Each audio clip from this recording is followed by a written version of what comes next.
ഒന്നാം ക്ലാസ്സുകാരനായ വിദ്യാർത്ഥിയെ വഴക്കു പറഞ്ഞെന്നാരോപിച്ച ഇടുക്കിയിൽ അധ്യാപകന് നേരെ രക്ഷിതാവിന്റെ മർദ്ദനം. കാമാക്ഷി പുഷ്പഗിരി സ്വദേശി കളരിക്കൽ ലിൻസ് ജോർജിനാണ് സ്വന്തം വീടിന്റെ മുറ്റത്ത് വെച്ച് ഭാര്യയുടെയും മക്കളുടെയും മുന്നിൽ മർദ്ദനമേറ്റത്. മർദ്ദിച്ച വ്യക്തിയെയും പഠിപ്പിച്ചത് ലിൻസ് തന്നെ. സ്വകാര്യ സ്കൂളിലെ അധ്യാപകനായ ലിൻസ് ജോർജിനാണ് സ്വന്തം വീട്ടിൽ വെച്ച് ക്രൂരമർദ്ദനമേറ്റത്.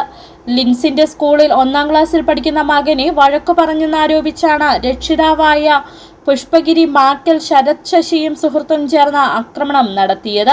തിങ്കളാഴ്ച വൈകിട്ടാണ് സംഭവം. മദ്യപിച്ചെത്തിയ ശരത്തും സുഹൃത്തും ബൈക്കിലാണ് ലിൻസിന്റെ വീട്ടിലെത്തിയത്. തുടർന്ന് വീടിനുള്ളിലായിരുന്ന ലിൻസിനെ ഇവർ പുറത്തേക്ക് വിളിച്ചിറക്കി ഭാര്യയുടെയും മക്കളുടെയും മുന്നിലിട്ട് ക്രൂരമായി മർദ്ദിക്കുകയായിരുന്നു. 7 വർഷമായിട്ട് ഞാൻ അധ്യാപകനായിട്ട് അപ്പോൾ എന്നെ മർദ്ദിച്ച് ശരത്തിനെ ഞാൻ പഠിപ്പിച്ചതാണ്. അദ്ദേഹത്തിൻ്റെ കുട്ടിയെ ഞാനിപ്പം പഠിപ്പിച്ചുകൊണ്ടിരിക്കുകയായിരുന്നു. അപ്പോഴാണ് കൊച്ചിനെ വഴക്ക് പറഞ്ഞു എന്ന് പറഞ്ഞ് എൻ്റെ വിദ്യാർത്ഥിയായ ഈ ആള് എന്നെ മർദ്ദിച്ചത്. ആക്രമണത്തിൽ ശരീരത്തെ സാരമായി പരിക്കേറ്റ ലിൻസിനെ ആദ്യം തങ്കമണി സഹകരണ ആശുപത്രിയിലും പിന്നീട് ഇടുക്കി മെഡിക്കൽ കോളേജ് ആശുപത്രിയിലേക്കും മാറ്റി.